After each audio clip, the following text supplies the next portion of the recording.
Hi, I'm Debbie Georgatos. Welcome to my show, America Can We Talk? Today we're going to talk about, if I had to say a theme, it is time for fighters in America.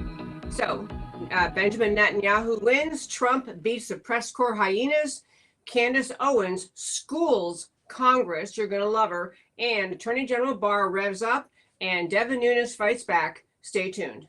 I am America, one voice, united we stand. Debbie Georgatos, host of America Can We Talk, is an author, attorney, and political analyst whose mission is to inspire the American political conversation about preserving liberty in the best country on earth.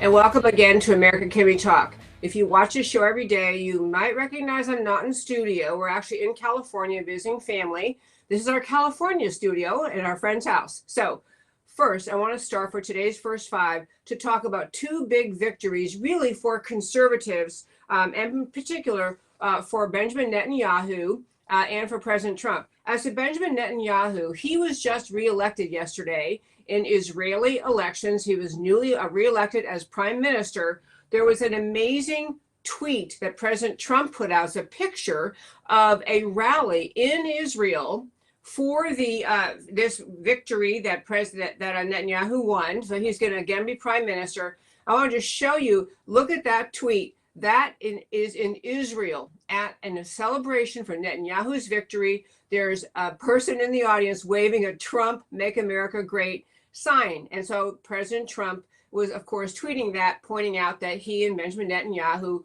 are really on the same page. But the really big victory for Netanyahu is this. Israeli politics, Israeli culture is very much like America. You may have known that just a few months ago, the Attorney General in Israel announced that he had 3 indictments against Benjamin Netanyahu.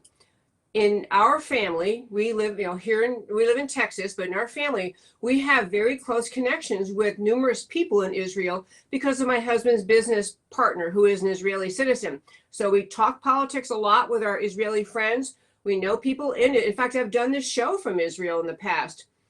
But one of our friends in Israel commented recently that this indictment thing about Netanyahu, that there is a deep state in Israel, just like there's a deep state in America. There are people who simply do not like to see a country stand up strong, stand up for itself, refuse to be pushed around by their enemies. In America, we have the deep state, people within the various high-level positions and agencies throughout Washington, federal government agencies who are Obama holdovers, who are more determined on their mission to protect the Obama legacy than to move forward with the Trump agenda.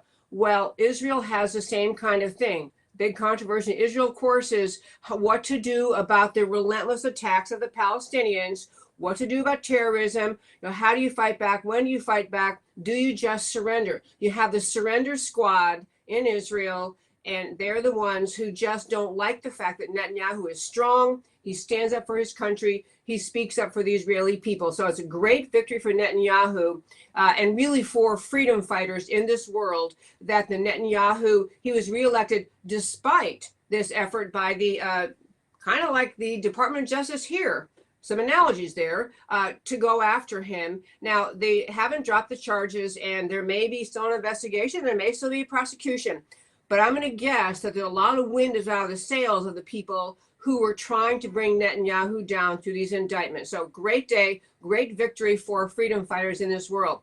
Turning attention to America, President Trump had a press conference in the White House yesterday, and he had with him in the White House the president of Egypt named El-Sisi. President El-Sisi was here in America, and they're in the Oval Office.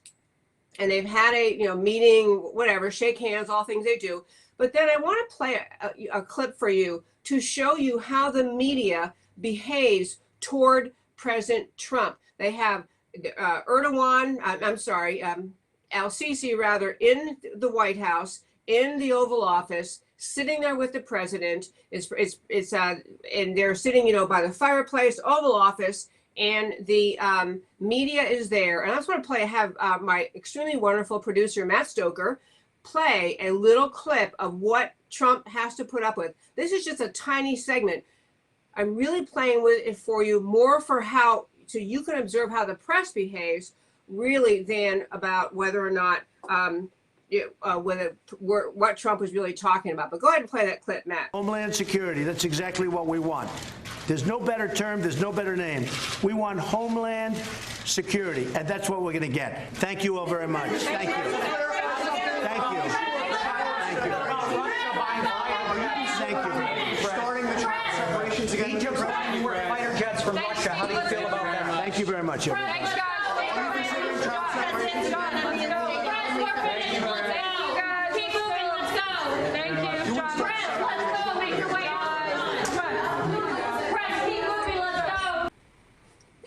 I mean to tell you, folks, the press, I use the expression, I don't know if Matt put it up on the screen or not, but my description of the press, it is like a bunch of hyenas, jackals. People are just surrounding him like vultures. The press not really there to have an orderly presentation of questions, not really there to even hear President Trump's answers. It was just a cacophony of dozens of reporters yelling out disruptive, no sense of decorum, no sense of respect for the President of the United States, sitting in the Oval Office with one of the few leaders of a Muslim majority country who is trying to move the Islamic world out of terrorism toward better behavior, toward being able to function in the modern world, trying to tamp down on terrorism.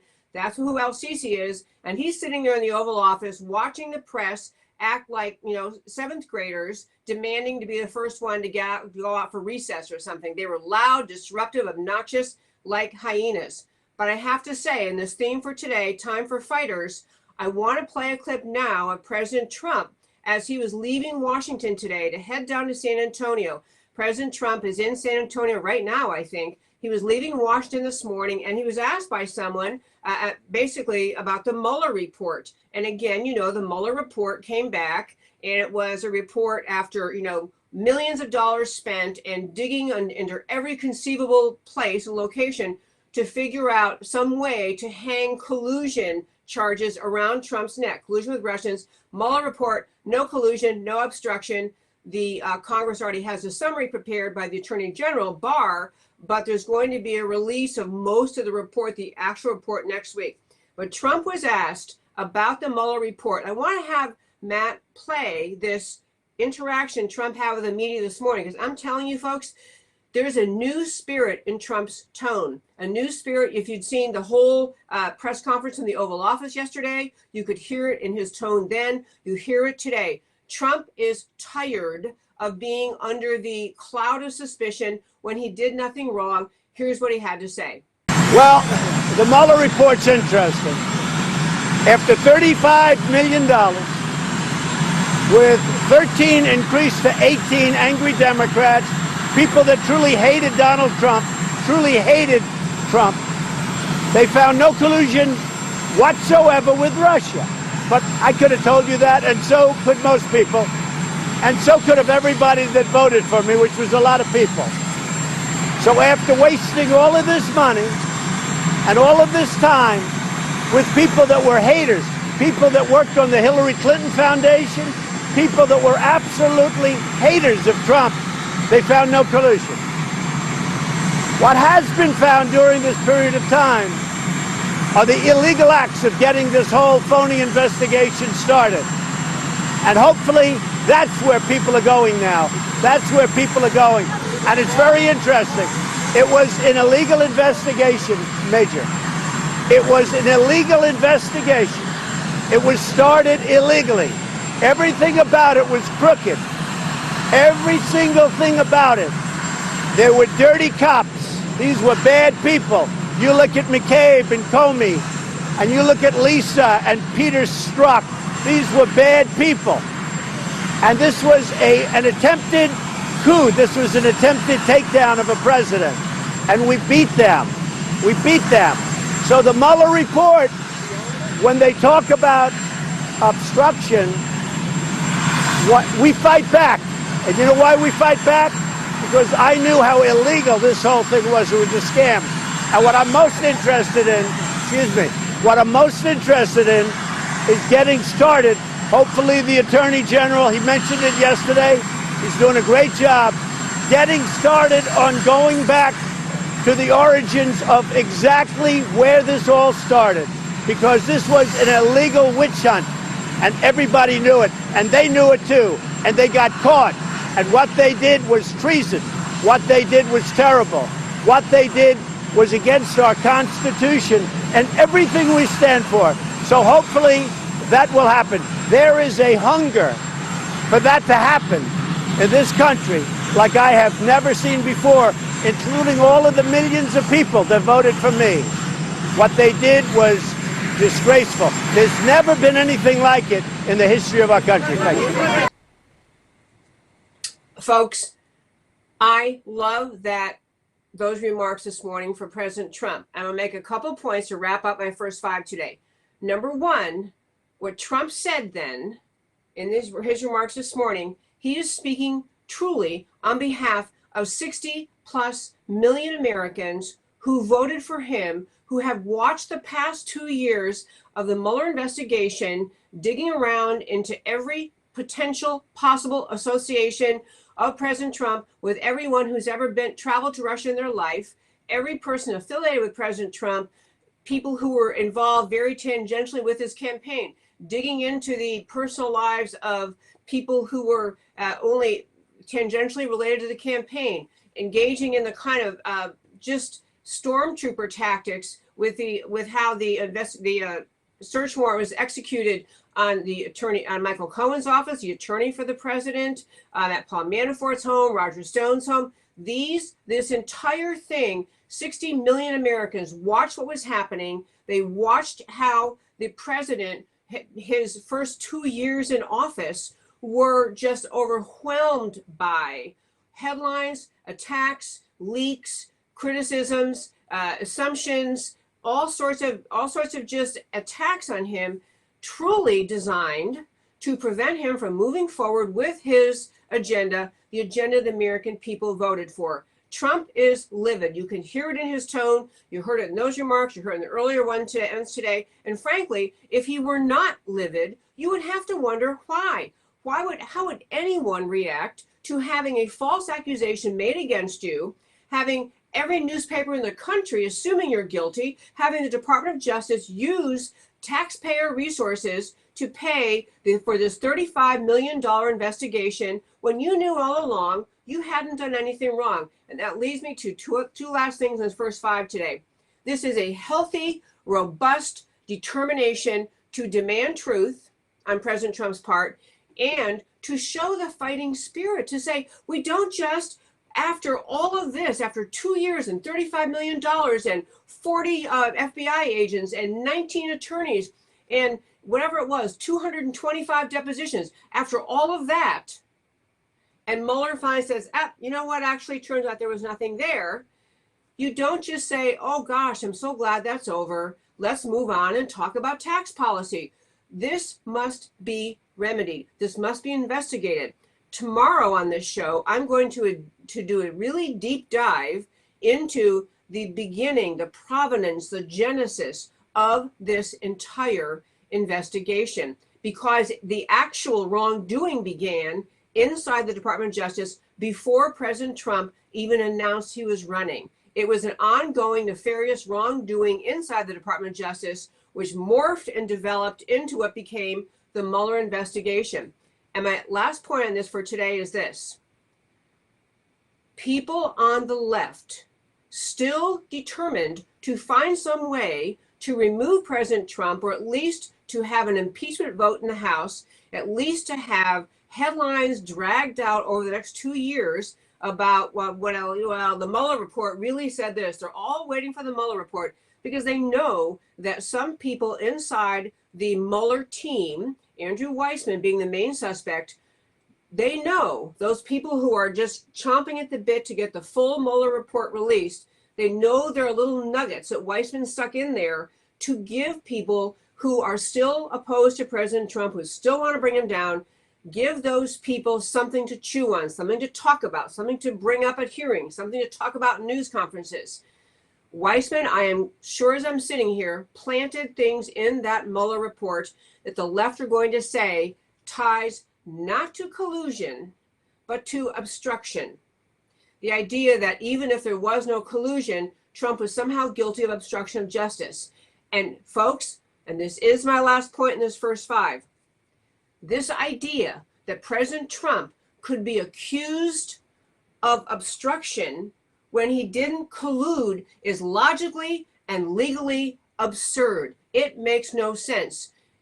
The reason that obstruction charges are often made is because someone engaged in wrongdoing, and then in an effort to hide that wrongdoing from investigators, they obstruct the investigation. They try to get the investigators off on the wrong track, or they demean them in some way, or they in some way interfere with the investigation. Because there was no collusion, there was no effort on Trump's part to collude with the Russians. He was completely vindicated. There's no basis for an obstruction charge. There's no basis to look at his conduct as constituting obstruction. Obstruction is what you do when you're trying to steer prosecutors down a false path because you did something wrong. When you didn't do something wrong, and Trump did not do anything wrong, if you didn't do the wrongdoing you're accused of, there can be no obstruction. Now, I'm telling you, this is as common sense as 2 + 2 is 4. But mark my words, the Mueller report is going to come out. I guess Attorney General Barr said next week it's going to come out, and there will be the Democrats in Congress determined to find something to wrap around Trump's neck, to keep on talking about Trump having done something wrong. Those people will be arguing that obstruction can still be proven, and it is a totally fallacious, wrong, outrageous idea, but trust me, they'll do it. That's my first 5 for today. Now I want to turn to what happened yesterday in Congress when Candace Owens, the young Black activist who is she's affiliated now with the Turning Point USA organization. She's just a tremendous asset to conservative America. Candace Owens, been on this show many times. She was asked to testify in Congress. She was called to Congress by the Republicans because they were holding a hearing. It was a hearing by the Democrat majority of the U.S. House, a hearing by the Democrats on white nationalism. And so the Democrats set up this hearing. Republicans have the right to name their own witnesses. Republicans chose to call Candace Owens to this congressional hearing on hate crimes and white nationalism. What happened to her in Congress was the most egregious, obnoxious, deceptive, duplicitous, evil conduct by a Democrat member of Congress. We'll get to him in a moment, but the reason Republicans called her was because she had actually, in her high school years, been the victim of a racist attack. That's what they were going to have her come and talk about. This was the most brilliant approach and most brilliant decision made by the Republicans. Here are the Democrats who are trying to take the high road, trying to claim, we're going to hold a hearing, we're going to expose white nationalism, we're going to expose hate crimes, we're going to expose racism. And so when the Republicans called Candace Owens, there was just, honestly, the left was kind of like, wait a minute, how come you're calling her? You know, we're the Democrats, we're here complaining about how white people act, and you're calling a Black witness. Well, Candace Owens knocked it out of the park. And my extremely wonderful friend, my producer, Matt Stoker, I want to start with the first of the links I sent you. Candace Owens' testimony in Congress is kind of a 2-segment part before we get to Congressman Ted Lieu, the nefarious wrongdoer. Here's Candace Owens in Congress yesterday. I myself was the victim of a hate crime when I was in high school. That's something that very few people know about me because the media and the journalists and the left are not interested in telling the truth about me because I don't fit the stereotype of what they like to see in Black people. I'm a Democrat. I support the President of the United States, and I advocate for things that are actually affecting the Black community. I'm honored to be here today in front of you all because the person sitting behind me is my 75-year-old grandfather. I've always considered myself to be my grandfather's child, and I mean to say that my sense of humor, my passion, and my work ethic all comes from the man that is sitting behind me. My grandfather grew up on a sharecropping farm in the segregated South. He grew up in an America where words like racism and white nationalism held real meaning under the Democrat Party's Jim Crow laws. My grandfather's first job was given to him at the age of 5 years old, and his job was to lay tobacco out to dry in an attic in the South. My grandfather has picked cotton, and he has also had experiences with a Democrat terrorist organization of that time, the Ku Klux Klan. They would regularly visit his home and they would shoot bullets into it. They had an issue with his father, my great-grandfather. During my formative years, I had the privilege of growing up in my grandfather's home. It's going to shock the committee, but not once, not in a single breath of a conversation did my grandfather tell me that I could not do something because of my skin color. Not once did my grandfather hold a gripe against the white man. I was simply never taught to view myself as a victim because of my heritage.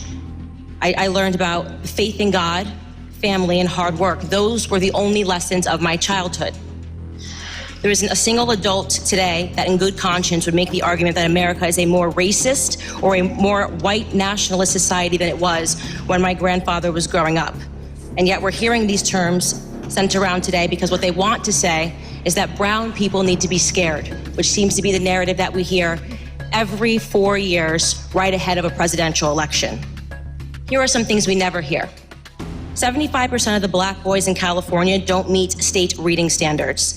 In inner cities like Baltimore, within 5 high schools and 1 middle school, not a single student was found to be proficient in math or reading in 2016. The single motherhood rate in the black community, which was at 23% in the 1960s when my grandfather was coming up, is at a staggering 74% today. I am guessing there will be no committee hearings about that. There are more black babies aborted than born alive in cities like New York, and you have Democrat Governor Andrew Cuomo lighting up buildings to celebrate late-term abortions. I could go on and on. My point is that white nationalism does not do any of those things that I just brought up. Democrat policies did. Let me be clear. The hearing today is not about white nationalism or hate crimes. It's about fear-mongering, power, and control. It's a preview of a Democrat 2020 election strategy, same as the Democrat 2016 election strategy. They blame Facebook, they blame Google, they blame Twitter. Really, they blame the birth of social media, which has disrupted their monopoly on minds. Every 4 years, the black community is offered handouts and fear. Handouts and fear. Reparations and white nationalism. This is the Democrat preview. Of course, society is not perfectible. We've heard testimony of that today. There are pockets of evil that exist, and those things are horrible, and they should be condemned. But I believe the legacy and the ancestry of black Americans is being insulted every single day. Folks, Candace Owens just ruined the day for the Democrats in Congress yesterday. I want to hit 3 more points, and I want to play for you what they thought they had her nailed, and I want to play how they tried to attack her and how she responded. I want to make a couple points first. The Democrats called this hearing in order, as part of the Democrat re-election campaign effort that they regurgitate every 4 years, trying to paint America as a deeply racist country, trying to paint America where they have to hold hearings in Congress to talk about hate crimes and white nationalism and racism. Her commentary, her straight from her life story, from her heart, about how her grandfather did and how she sees America today, did more to eviscerate the Democrat agenda than any speech by a white Republican member of Congress. She's speaking truth from the heart on the ground in America. She was stellar. She called out, she pointed out for everyone to see.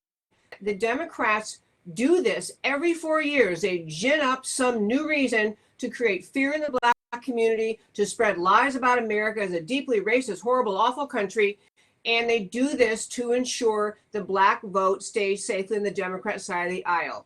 She was stellar. But if you Google, and I did this morning before I came on the show to talk to you about, if you Google Candace Owens congressional testimony, or you go on YouTube and search YouTube, many results, and the results that come up higher on the way that they show up on your screen are things put up by leftists, are segments of the hearing testimony, titles to the videos they're going to show you, that all say Candace, essentially argue Candace Owens got embarrassed. Candace Owens proved to be a white nationalist. Candace Owens' support of Hitler proved in Congress. Candace Owens embarrassed by her Hitler comments. This was the Democrats thought, once they realized Republicans named her as a witness, this was their opportunity, they thought, to destroy her. The Democrats thought they could destroy Candace Owens in the eyes of Black American voters by playing a segment of a speech she gave in Germany. We're going to get to that in just a moment. But one last great thing to tell you about Candace Owens in Congress yesterday. The person who questioned her, at least one person who questioned her, is a Republican Congressman, Ken Buck. And Ken Buck essentially was asking her, you know, we're here talking about white nationalism. He had some basic questions. Among the answers she gave him, he said, for example, that why did the chairman of the Democrat chairman of the House Committee on the Judiciary, Gerald Nadler, Ken Buck says to Candace Owens, why did he introduce you as someone who openly associates with purveyors of hate? So this is, the Democrats thought they had this one. They thought they had her embarrassed and she's going to look terrible. She won the day. But Buck asked her this question. Candace Owens responds with, purveyors of hate, by his, Nadler's definition, is anybody that supports the president, answered Owens. I support the president because he's done a tremendous job in helping the Black community, despite all of the rhetoric from the media and leftists that don't want him to be successful. Her other stellar comment that should be played over and over in this country, in answer to Ken Buck, she said, conservatives, this is Candace Owens in Congress, conservatives are patriots. The president is a patriot, and I'm a patriot, and there is no skin color in patriotism. A beautiful commentary on points I make on this show all the time. Being a patriotic American has nothing to do with skin color. It has everything to do with the values and ideas you stand up for. She said, I am willing to fall on a sword 1,000 times for Black Americans to wake up and realize that we are being lied to, abused, and used by the Democrat Party. So Candace Owens, I mean, she won the day in Congress, but I want to tell you just how sinister, how malicious, how just impossibly nefarious the Democrats' conduct was. A Democrat congressman, Ted Lieu from California, had the opportunity, and I have asked Matt the Wonderful to have this clip ready, but Ted Lieu played this thing at the beginning of Candace Owens when she's going to be there testifying. This is Ted Lieu, the Democrat, trying to get the Democrat talking points out about white nationalism and American evil, awful, racist country. Here's how he attacked Candace Owens. Ted Lieu. So I'm going to play for you the first 30 seconds of a statement she made about Adolf Hitler.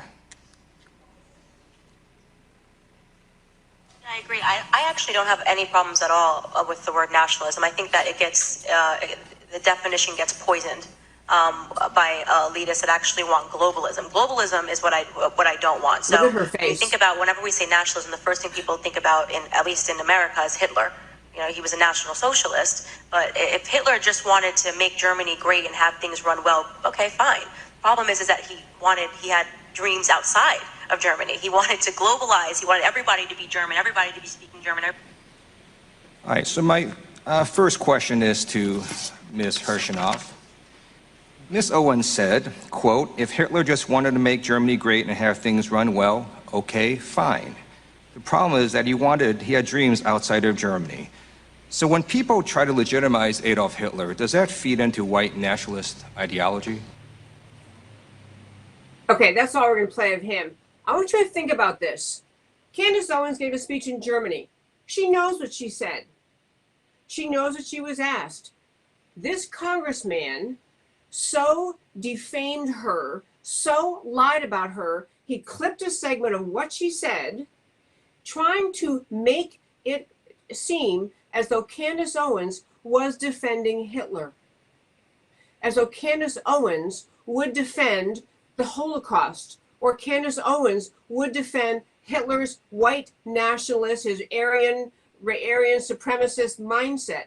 This guy, now you have to picture, and you really have to think about this. This guy He's in Congress. He knows how hearings go. He knows social media exists. He knows that he's going to have the lie he just attempted to perpetrate.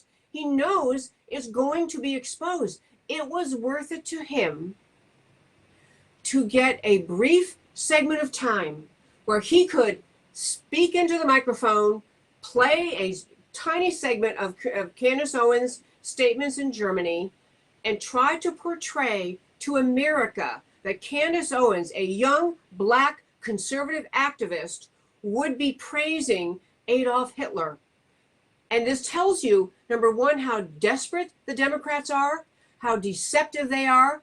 I mean, he had to know that Candace Owens is not going to take this sitting down. Or maybe he didn't. Maybe he thought he'd get away with this in this hearing, and only later, with the endless impossibility, the always impossibility of correcting something later, that the correction doesn't really ever catch up with the lie. But whatever he thought, he was willing to be boldly dishonest. And this is the Democrat Party's quest to hold on to the black vote, to hold on to power, to analogize a young black woman who is urging black Americans to stop voting Democrat. He was willing to try to paint her as a fan of Adolf Hitler. Well, as you probably saw, if you were watching the clip also, you saw the look on the face of Candace Owens. She was looking like, she's ready to jump out of her chair. She's ready to speak, and jump out of her chair she did. I want to now ask Matt to play how Candace Owens responded to the astonishingly dishonest Congressman Ted Lieu. I think it's pretty apparent that Mr. Lieu believes that black people are stupid and will not pursue the full clip in its entirety. He purposely presented an extracted clip. The witness will suspend for a moment. It is not proper to refer disparagingly or to a member of the committee. The witness will not do that again. Witness may continue. Sure, even though I was called despicable. Witness may not refer to a member of the committee as stupid. I didn't refer to him as stupid. That's not what I said. That's not what I said at all. You didn't listen to what I said. May I continue? Please. As I said, he is assuming that black people will not go pursue the full 2-hour clip.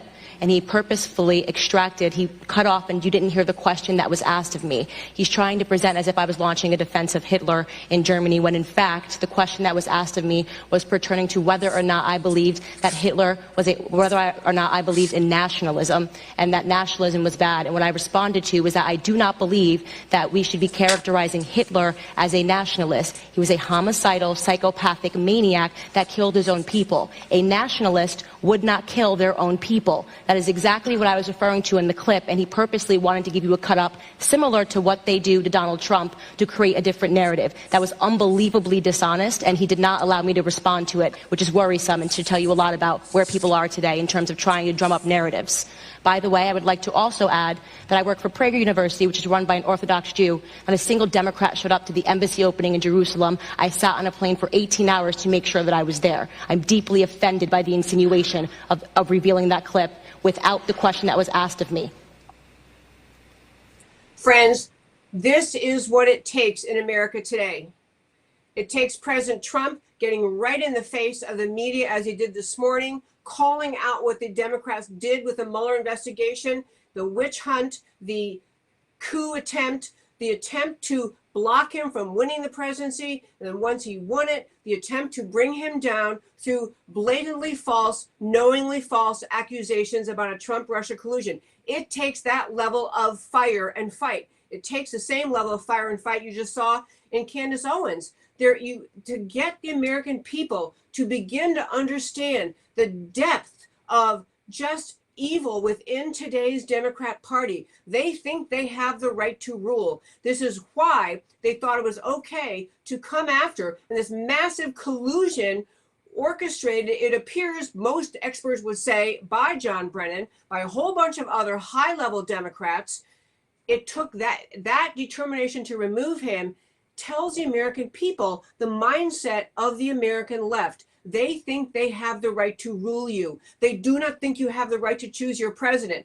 What they did to her, Candace Owens, in the congressional hearing yesterday is another example. The left does not think they ever have to do not think they have to tolerate someone like Candace Owens pointing out that their policies don't work, that Democrats' policies hurt Black people, that Democrats' policies have eviscerated the Black family, that Democrat policies have created poverty, that Democrat policies are in place in all of the inner cities around this country where poverty reigns and where the Democrats' answer is always give us more power, give us more money, let us create yet another government program, let us sow the seeds of dependency in the Black community. What that guy, Ted Lieu, pulled in Congress, that stunt he pulled yesterday, was the Democrat Party saying to America, we get to have the Black vote. We are going to eviscerate this young woman who dares to come before us and speak in a favorable manner about President Trump, who dares to speak in a favorable manner about Republicans, who dares to expose the fact that Democrat Party's policies hurt Black people. That's what Ted Lieu was saying. He was trying to get America, trying to get Black America to believe the absurd accusation that a young Black woman who went to the opening of the American embassy in Jerusalem, a young Black woman striving to speak up around this country about the fact that we have actually tremendous opportunity in this country to reinvigorate low-income communities through bringing the ideas of free markets and freedom, who is trying to help Black Americans see the Democrat Party they have slavishly voted for decades has not helped the Black community, does not help poverty, does not lift people up. The Democrat Party in this country is determined that they have the right to rule, and they will do anything to be sure they hold on to that power. This was powerful testimony yesterday. It takes tremendous fighting spirit, like you saw in President Trump earlier, like you saw in Candace Owens now, tremendous fighting spirit, because the left is they're like a cornered animal, like a cornered tiger. They can see that they are in trouble if Americans start listening to Candace Owens. They can see America's in trouble the Democrat Party is in trouble if Americans start understanding the level of evil in the entire Mueller investigation, in the hoax that was raised, and the hoax that was perpetrated on America, that somehow there was Trump-Russia collusion. The more Americans see how completely baseless that entire hoax accusation was, the worse and worse and worse for today's Democrat Party. They are behaving like a cornered animal. They are in fighting mode, they're in desperate mode, and they are not going to take lightly someone like Candace Owens standing up for Republican ideas, or President Trump daring to speak up and say, this is a hoax, this is fake, and there was no obstruction. And what Trump was saying this morning is, we're going to get to the bottom of it. And that leads me to the last story I wanted to mention today on our this all too short podcast, and that is it. Turning to the Attorney General. In fact, yeah, I'm going to do the Attorney General first. Attorney General Barr, he's the relatively new Attorney General. He was confirmed like in mid-February or something. So he's the Attorney General. He testified in Congress, and it was either yesterday or today, but he dropped a few bombs on the Democrats in Congress that if you think they were desperate and concerned already, they're out of their minds. Attorney General Barr went to Congress to answer the question about when you're going to release a Mueller report. And he says, yeah, I'm going to release a Mueller report. He talked about releasing the entire report next week, except for portions he must redact in order to protect the integrity of ongoing investigations. But those are small pieces. He said, otherwise, I'm releasing the whole thing. And so he also said the redactions would be color-coded in 4 ways and annotated, explain why they're redacted. But the big bomb that Bill Barr dropped on the Democrat Party in his testimony at Congress yesterday was that he is planning to investigate the provenance, the beginning, the genesis, the source of the Russia probe itself. This is the last thing the Democrat Party can stand. What Barr is talking about, in fact, in his, he also said, I think spying on the Trump campaign did occur. This is part of what the cover-up of the people in the FBI, DOJ, they want to say, well, there was an investigation. It was just kind of, tangential or happenstance that we ended up hearing or spying on or getting conversations from people who were related to the Trump campaign. They have always tried to act like the entire investigation was legitimate. And so the entire investigation ongoing inside the FBI. But William Barr, Attorney General, said he believes that American intelligence agencies did spy on President Trump. The question is, he said, whether it was adequately predicated. Did they have a good reason? Did they have a legitimate reason? Did they have a legal reason, a logical reason? And the answer everyone knows is going to be no. Everyone knows this. This is why the left is scared out of their minds about what Barr is saying. He's saying, I'm not suggesting it wasn't adequately predicated. I'm not suggesting that rules were violated, but I think it's important to look at that. And he says, I'm not only talking about the FBI, but intelligence agencies more broadly. There are people in Washington quaking in their boots because Barr is going to figure out how this whole mess got started. And many of the experts on this topic are pointing out it's going to end up at the feet of John Brennan, the astonishingly vicious, accusatory, mean-spirited former head of the CIA, appears to have been the collaborator, the initiator of the whole project. And William Barr also said, I think spying on a political campaign is a big deal. And he repeated, it's a big deal. So Barr is diving in. He's showing that fighting spirit we have to have in this country. He is, as one commentator said, the Democrats' worst nightmare, because he's not really known as being a partisan. He is a former experienced head of the FBI. He's a guy who knows how to investigate, what to investigate. He knows how the FBI works. He did even go out on a limb and say, I'm not saying the entire FBI, I'm just saying the people who were involved in this. But this is a guy who knows how to get to the bottom of it. And he told Congress yesterday, I'm going to do that. I'm going to find out what happened. I'm going to investigate. And this, my friends, you talk about the list of people in this country who are now fearful beyond words, because it's not just Brennan. It's Clapper. It's Comey. I can't even make the whole list right now. In fact, I'm going to preview, again, tease you about tomorrow's show. I'm going to be ready tomorrow, a deep dive day, to talk about everything we already know about the provenance, the genesis, the beginning of this Trump-Russia collusion hoax. It was a hoax from the start. It was an effort to make sure Trump couldn't win the presidency, and when he did, an effort to take him down. Whether someone wants to argue if it meets the standard of treason or not, it is and was an attempt at an internal coup, an attempt to overthrow the duly elected president based on nothing but lies. And this is why it is vital and so exciting that William Barr is saying, I'm going to do this. I'm going to go after it. The other thing, the related thing, and the subject of fighting, is Devin Nunes. Devin Nunes, a California congressman, obviously not from one of the liberal areas, but Devin Nunes has been out saying, in fact, he was on Sean Hannity. He's the former chair of the House Permanent Select Committee on Intelligence. Devin Nunes, in fact, you can count on one hand the number of people in Congress and the Senate who were willing to keep pursuing this investigation, to understand what the heck happened inside the FBI and Department of Justice that got us to this entire Russia-Trump collusion hoax. He was willing. Devin Nunes was willing.